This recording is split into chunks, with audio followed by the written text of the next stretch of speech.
Hola chicos, ¿cómo se encuentran? Vamos entonces a terminar nuestra clase sobre citoesqueleto. Habíamos descrito inicialmente tres tipos de proteínas importantes. La última que vimos tenía que ver con el grosor, no sé si ustedes lo recuerdan. También mencioné algunas características, por ejemplo, de fuerza, ¿no? De tensión. Esto es lo que se llama un filamento intermedio y pues ya contamos pues que consiste básicamente en unir tetrámeros que a su vez son agrupaciones, ¿sí? De protofilamentos que a su vez son agrupaciones de hélices superenrolladas que a su vez son agrupaciones de eh, proteínas con estructura de alfa hélice. Bueno, aquí en esta foto estamos viendo entonces filamentos intermedios coloreados de azul. Como se dan cuenta, están creando la tensión de superficie, lo que se llama la unión de tensión de superficie entre las diferentes células. Y vemos algunos ejemplos muy llamativos, por ejemplo, como en la parte interna del núcleo, lo que sostiene el núcleo por dentro, ¿sí? Son tipos de proteínas que se llaman láminas o lamininas nucleares, eso es filamento intermedio, y hay muchas otras, ¿no? Pimentinas, desminas, por ejemplo, las más conocidas, que son las queratinas tipo 1 y tipo 2, ácidas y bases, que son pues, básicamente la constitución completa de lo que es el cabello y el pelo en los animales, y lo que ayuda a que se sostenga en el interior la fuerza de sostén que da estructural en el axón, ¿sí? Este tipo de proteínas importantes y se conoce como proteínas de neurofilamentos. Volviendo entonces ahora a explicar un poco más la función del citoesqueleto, podemos encontrarnos con que los microtúbulos nacen en una parte, en una región muy específica, y en esa región, ¿sí? Que es lo que nosotros conocemos como un centrosoma, aparece entonces básicamente una región, y es muy llamativo porque aquí no hay membrana, pero esto es una región y por eso se pinta de verde, es decir, siempre están metidos ahí, este inicio de todo lo que es la parte del microtúbulo, y se conocen también como sitios de nucleación. En esos sitios de nucleación aparece un tipo especial de tubulina diferente de la que ya vimos, a la gamma y a la beta, ¿sí? Perdón, a la beta y a la alfa, que se llama gamma. Pues ya habíamos visto alfa, beta, ¿sí? Con el corazón pues metido con el nucleótido tipo GTP, pero aquí aparece una tubulina nueva que se llama gamma, sabemos por la letra griega gamma, y a partir de ella se genera esa nucleación donde se van añadiendo esos heterodímeros creando ese protofilamento, armando la estructura, ¿sí? Céntrica que tiene el microtúbulo. Son súper importantes porque a partir de ellos todo el tiempo se está generando, ¿sí? El movimiento de muchos de los orgánulos que tenemos e incluyendo en ese sentido también de las vesículas. Entonces, aquí están viendo ustedes, por ejemplo, en este video, quiero que observemos, ¿sí? El movimiento que se ha hecho con base en una proteína, ¿sí? Y esa proteína pues ha permitido hacer como una especie de fisión, ¿listo? Entonces se ve esa dinámica tan increíble que tienen los microtúbulos, ¿sí? En el núcleo, ¿sí? Ahí se ve el centrosoma y se ve entonces cómo, si se podría hacer un zoom a propósito, se están literalmente moviendo, ¿sí? Los microtúbulos creciendo y armándose y desarmándose a través de toda la extensión del cuerpo. Y eso genera entonces que exista o veamos un entramado, una especie de malla. Y esa malla es lo que sostiene ese espacio interno citoplasmático. Y es sobre esa malla que se producen reacciones energéticas, utilizando por ejemplo nucleótidos, para que por ejemplo otro tipo de moléculas como las proteínas dinámicas puedan moverse. Entonces es súper importante tener esto en cuenta, porque uno siempre se imagina las células de forma estática y pues acabamos de ver que son tremendamente dinámicas. Los microtúbulos también entonces permiten, ¿sí? Que otras proteínas hagan algo fundamental. Este es un ejemplo único, por ejemplo, en el tejido nervioso, donde yo puedo separar, ¿sí? Directamente a los microtúbulos para que sean rieles que permitan el movimiento de proteínas motoras, pero no colapsen, como si yo tengo un puente de 2 o 3 niveles, y si no funcionan bien las columnas, pues la parte de arriba del puente se va a caer y entonces los carros que están abajo no van a poder andar. Entonces necesito mantenerlos paralelos. Y aquí estamos viendo una foto donde esto que estoy mostrando con las manos se ve hacia mí, de frente. Proteínas como MAP2 o como Tau son responsables de mantener ese esquema, ¿sí? paralelo entre los microtúbulos que permite, número uno, sostén y sobre todo funcionamiento, es decir, movimiento de tipo vesicular, bueno, entre otras cosas importantes. Otros tipos de proteínas importantes del citoesqueleto se relacionan directamente con las proteínas motoras. Y dentro de las proteínas motoras hay unas que tienen desplazamiento continuo y otras que son de desplazamiento fijo, es decir, se mueve parte de ellas pero permanecen unidas a un tipo de eje. Y en las otras, como en las lineínas o en las cinesinas, ¿sí?, hay desplazamiento continuo de ellas y no se quedan, por así decirlo, en un solo sitio. Esto es un ejemplo clásico donde vemos cómo el complejo de miosina, ¿sí?, se une a la tropomiosina y a la troponina para, junto con la actina, que es propiedad del citoesqueleto, permitir lo que se llama la contracción muscular. Entonces, lo que se nota es que pues, se necesita que la proteína, en este caso una inosina, que tiene polaridad negativa positiva, continuamente utilice energía. Yo les conté, ¿no?, que a propósito, las proteínas son muy importantes porque, entre otras, las proteínas, por ejemplo, del citoesqueleto, no solamente de la actina, ni también de la microtubulina, la tubulina, sino también, por ejemplo, las proteínas motoras, como la kinesina, utilizan centros activos con nucleótidos. Es decir, imagínense una estructura que tiene por dentro una pila y entonces yo continuamente estoy prendiendo y apagando la pila y con la energía que libero de esa pila produzco un efecto y el efecto es el movimiento. Lo que vemos aquí entonces es como la cadena que se llama la cadena líder, ¿sí?, mantiene un adenosintrifosfato esperando a que se reciba por parte de la cadena rezagada un adenosintrifosfato. Inmediatamente apenas se hidroliza el adenosintrifosfato y se libera la energía, y lo vemos con un fosfato inorgánico, ¿vale? Entonces volvemos y entramos, o permitimos la entrada de un adenosintrifosfato. Ese adenosintrifosfato ahorita, ¿sí?, va a convertir esa parte de la proteína, la cadena que antes era rezagada, se me convierte en cadena líder, ¿vale? Y eso hace continuamente que pues, la proteína vuelva e hidrolice, en este caso a la molécula, para que a su vez esa proteína se convierta, ¿sí?, en la cadena líder y la que me queda sin, en este caso, el fosfato que se convierte en ADP, me quede como la cadena rezagada. Entonces, ese movimiento de ellas va a depender enteramente de que yo esté hidrolizando esta molécula para que esto me genere a mí el impulso, pero a una velocidad mucho más rápida. Sin microtúbulos, es decir, sin su esqueleto, no sostenemos el transporte interno de vesículas. Todo lo que estamos viendo aquí, incluyendo dineínas, ¿sí?, filamentos de adaptación como el ARP o las espectrinas, que son parte importante de la matriz extracelular, son y están adecuadas a sostener esto que yo quiero mover, que es la vesícula de carga. Miren que aquí uno puede aplicar toda la membrana celular porque estoy viendo una proteína transmembranal, una glucoproteína, que ayuda a que se sostenga el ambiente a nivel químico. Fascinante. Y eso permite entonces que, en lo que ya les conté, en estas rieles, en estas vías de citoesqueleto que son amplias, pues que se pueda producir el movimiento. Lo que les contaba entonces se puede observar en este video también. ¿Listo?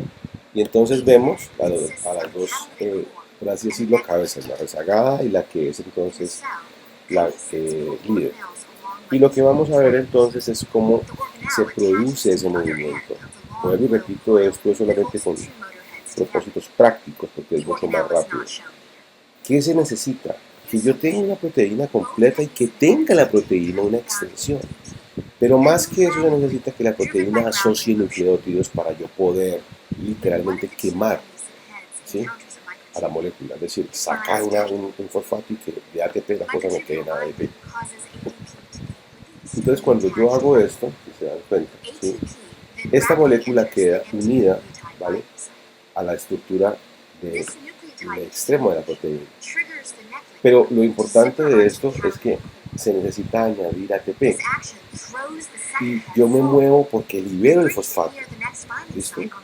Y entonces, cuando yo libero el fosfato, saco el ADP, saco ese fosfato inorgánico y quedo listo que me entre otro ATP. Y cuando entre otro ATP, ¿sí?, en ese momento la puedo yo hidrolizar. Saco entonces también ese fosfato inorgánico, lo libero y espero de nuevo, ¿sí?, a que esta estructura del ADP vuelva a recibir el ATP y se mueva. Entonces, por eso les hacía el movimiento, ¿no? No es como si uno se pudiera mover con el impulso continuo de las dos piernas, sino que lo moviera porque uno se puede mover y el otro lo sigue. Fundamental para que entonces todo el transporte interno a nivel citoplasmático, ¿sí? No exterior, sino a nivel citoplasmático, pueda generarse. ¿Vale? En fotos reales podemos ver, sí, a 100 nanómetros, efectivamente las dos cabezas que tiene la miosina. Y esto es súper elegante, porque las dos cabezas son móviles y a pesar de que es una proteína dinámica, no tiene desplazamiento, ya que solamente se mueve en extremo. Básicamente imagínense como si yo pudiera tener un ventilador y el ventilador tiene la parte de las aspas unidas al motor que se desplazan, pero el ventilador con el cuerpo no se está moviendo, está quieto, y sin embargo gracias al movimiento que tiene sobre el eje, el motor, con las aspas es que usted siente el viento. Entonces esta parte de acá se me está moviendo, pero ¿sí? El resto permanece quieto. ¿Y eso por qué es importante? Porque uno de los ejemplos clásicos a propósito de nuestros músculos, hablando de la nutrición que ya vamos a ver, las fibras de nosotros se contraen y se expanden gracias a ese tipo de estructuras. Quiero contarles que existe la polaridad y en estas dos células, tanto en la neurona que estamos viendo como en el fibroblasto, el grupo de los centriolos, es decir, de donde nacen los microtúbulos que generan la polaridad, entienden que siempre se está generando de negativo a positivo, pero pasa algo muy particular. A pesar de que la tubulina que nace tiene una dirección a partir de la tubulina gamma, se arma la dirección que hace todo el microtúbulo con los protofilamentos de los superodímeros, ¿no? Alfa y beta. Pero a pesar de eso, las proteínas que se mueven saben hacia dónde se mueven. Y saben justamente porque ellas pueden leer esa tendencia a la carga. Entonces, por ejemplo, que me entiendan, ¿sí? Cuando hay una vesícula está unida, por ejemplo, de la lineína, ¿sí? Entonces se permite que vaya en carga de positivo a negativo. Y eso haría que la célula, al interiorizar cualquier tipo, yo acabo de comer, acabo de mandar un grupo de vesículas, ya lo vimos con el aparato de Golgi lisosomales, y quiero llevarla al interior de la célula para poder usar todo lo que acabo de ingerir celularmente. Tengo ya pedazos grandes de proteínas, pero entonces necesito llevar eso solamente a monómeros de aminoácidos o de carbohidratos. ¿Cómo los llevo? Pues uso el citoesqueleto y uso y le prendo corriente, para que me entiendan, y la corriente dirige hacia algún lado ese tipo de movimiento. Entonces, por ejemplo, si yo soy vesícula que acaba de entrar y quiero ir hacia el interior celular, uso dineínas porque se están moviendo, ¿sí? En dirección más a menos dentro de los microtúbulos. Pero si yo quiero al contrario exportarlas y llevarlas hasta la membrana plasmática, como lo que vemos aquí, uso kinesinas y ellas van de negativo a positivo. Entonces, imagínense el circuito funcional eléctrico continuo, que no solamente es de soporte porque me está ayudando a crear la estructura de soporte de la célula, sino que es funcional.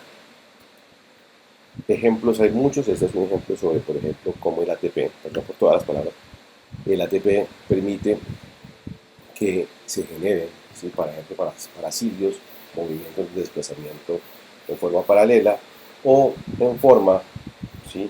Flagelar, cuando yo le pongo estas cosas azules que básicamente son como grapas, y eso evita entonces que se desplacen las proteínas, pero obliga a que se doble la estructura del microtúbulo. ¡Qué maravilla! Y eso genera, si lo multiplico por mucho espacio, genera el movimiento angular del espermatozoide. Estos son tipos importantes de microtúbulos. Aquí vemos tres tipos: los astrales, ¿sí? Que están haciendo el centriolo directamente, pero que no ocupan, no llegan, por así decirlo, hasta el núcleo celular. Estos que son importantes, que son del cimetocoro, pintados en azules, que nacen del centriolo, cuya misión es pegarse al centrosoma, que tiene los cromosomas para la división celular y separar a las cromátidas. Y también me aparecen los otros, ¿sí? Que se llaman interpolares, que ayudan a estabilizar el movimiento y la función de los otros dos, del cimetocoro y de los astrales, porque atraviesan básicamente todo el espacio celular entre grupos de citocoros y centrocoros. ¿Listo? Bueno, este es un video muy llamativo para poder ver ahora cómo funciona un filamento intermedio. Entonces veamos aquí cómo funcionan estos filamentos intermedios. Entonces, aquí tenemos células que pueden ser enterocitos, pueden ser células de la piel, tejidos específicamente. Y entonces, estas células emplean ahí están los tres, ¿no? Emplean solamente este tipo de proteínas para crear esa tensión. Aquí, por ejemplo, vemos, esto es lo que están viendo en amarillo, es una lámina basal, y lo que están viendo aquí en azul es la extensión, justamente que están haciendo los filamentos intermedios. Usamos proteínas de unión, transmembranales, pero no de transporte, desmosomas. Esos desmosomas a su vez permiten, si lo ven en la gráfica, la unión de cientos de miles de filamentos. Entonces miren que si yo pudiera hacer la extensión, pudiera estirar los tejidos y no tuviera filamentos intermedios, se rompería la unión celular porque el desmosoma no aguantaría. Lo que necesito entonces es una estructura filamentosa, que ya la vimos, que comprende la unión de dos tetrámeros, y ya sabemos pues de ahí para abajo de qué está unido. Aquí recreamos de nuevo la estructura donde vemos en la sola proteína, en la hélice alfa, ¿sí?, los extremos carboxilo y amino, y vemos cómo se genera una estructura superenrollada, que a su vez una otra estructura superenrollada, tengo ya 4 tetrámeros, ¿sí?, y a partir de los tetrámeros voy a tener cuerpos más grandes en los filamentos intermedios. Uno, otros 2 tetrámeros, y entonces creo un protofilamento. Y si a su vez voy a unir esos protofilamentos con otros, pues entonces tengo unas redes supremamente fuertes. Aquí ya tengo, y eso lo vimos también en la gráfica anterior, una cantidad importante, son 8 tetrámeros. Y aquí ya tenemos un filamento completo, una estructura en forma de cable, una estructura en forma de soga completa, exageradamente resistente. Yo no me puedo destruir por la fuerza que están haciendo ellos, ¿sí?, de absorción y otra vez de literalmente expansión, ¿vale? Ok, aquí hay un ejemplo clásico muy duro de una enfermedad que se llama epidermólisis, ¿sí?, ulosa simple, y el paciente que aparentemente se ve quemado porque la capa, ¿sí?, más importante de sostén que tiene la epidermis se desprende como si se hubiera quemado, y se desprende porque básicamente los filamentos intermedios no son codificados, hay un defecto en el gen que codifica esa proteína y la proteína se interrumpe, y al interrumpirse se daña la continuidad. Esto es toda una célula, ¿no? A propósito, se daña la continuidad de la célula. Todo eso es una célula. Entonces se rompe por la mitad, y al romperse, ¿sí?, queda expuesta a una capa efectiva de la epidermis y se ve, ustedes ven acá como si fuera una persona quemada. Increíble, ¿no? Y es un defecto del citoesqueleto. También lo podemos ver en las fibras nerviosas. Aquí estamos viendo algunos de los que ya mencionamos, algunos de los filamentos. Aquí vemos una persona normal, parte de la médula y la extensión que hacen los nervios, que tienen cientos de miles de axones, cómo esos neurofilamentos permiten que haya una extensión, sí, de la membrana, por ahí viajan las vesículas a nivel interno, pero sin que colapsen. Ya habíamos visto dos tipos de proteínas, ¿sí?, las ML2, las Tau, que permitían que eso se mantenga de forma paralela. Pero si eso llega a colapsar, se empieza a generar una degeneración completa en el sentido de la médula, y se produce lo que se llama una esclerosis lateral, en este caso amiotrófica, que es supremamente complicada y de muy mal pronóstico. Bueno, hay muchas gráficas que pueden usar. He tratado de usar de pronto las más pedagógicas para que podamos trabajar. Esto es lo mismo, ¿listo? Pero aquí, a diferencia de lo que ya vimos, vamos a ver algo muy particular, y es algo que se llama una explosión.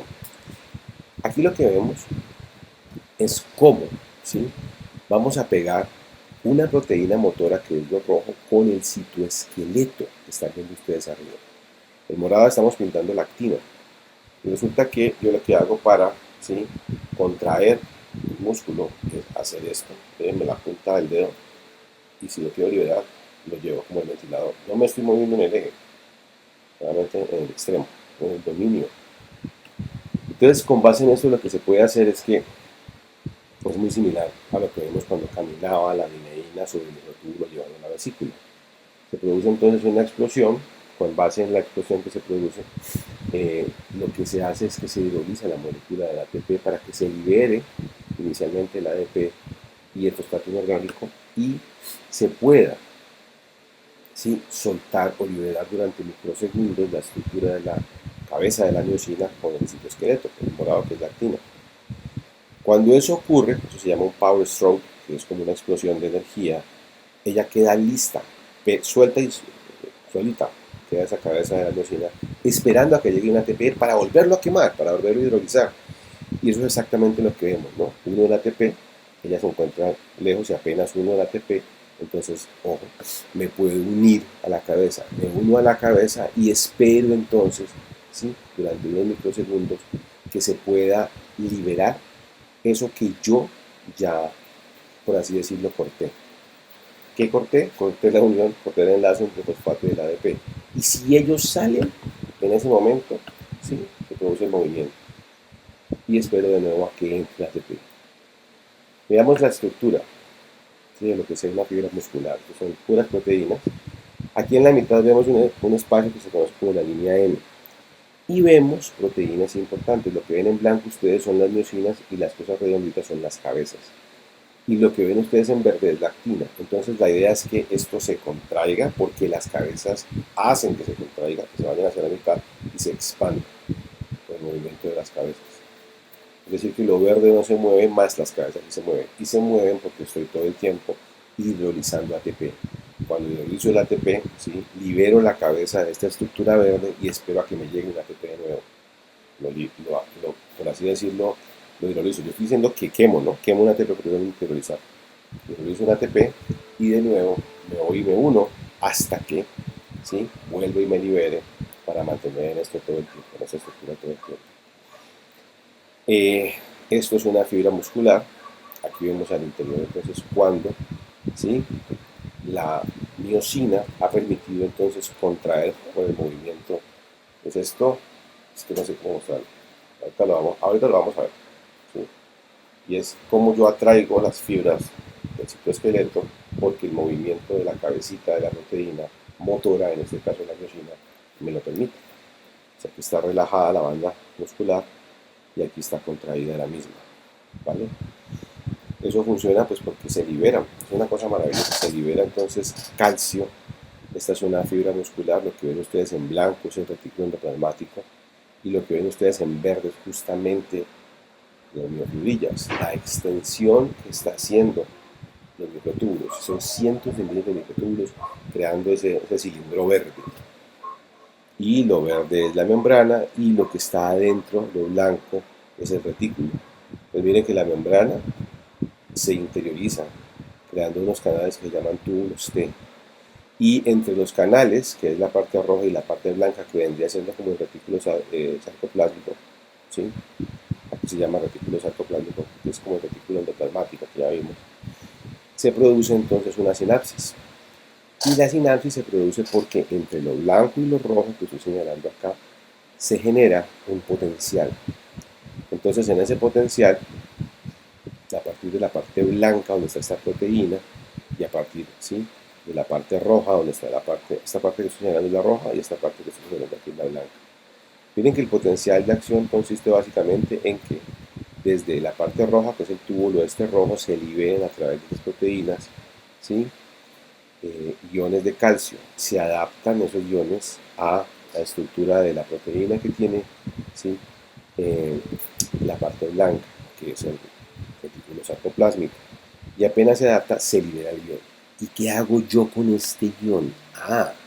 Con este ion lo que yo voy a hacer es permitir o generar el movimiento de contracción y expansión de la fibra muscular. ¿Listo? ¿Quiénes participan? Bueno, nuestro citoesqueleto. Aquí vemos a las famosas hélices, ¿sí?, que son las de actina. Vemos a la tropomiosina, que nos sirve para unir, como un riel que se puede doblar, que nos sirve para unir. Y vemos proteínas accesorias, como esta troponina, que tiene a su vez 3 unidades. Para que se libere entonces, ¿sí?, la actina de la tropomiosina se necesita calcio. Entonces cuando el calcio está presente, se produce la liberación y cuando retiro el calcio se produce entonces la unión. Y es gracias a esa unión y a esa liberación y después contracción que la miocina, no la estoy viendo, ya la vamos a ver, puede entonces literalmente, ¿sí?, mover. Ojo con esto, mover al citoesqueleto. Es una maravilla eso. porque en últimas eso es lo que permite que no contraiga o expanda la fibra muscular. ¿Listo? Ok, entonces vamos a ver cómo se produce, ¿sí?, esta parte. Déjenme un segundito para compartir la pantalla y lo podamos observar.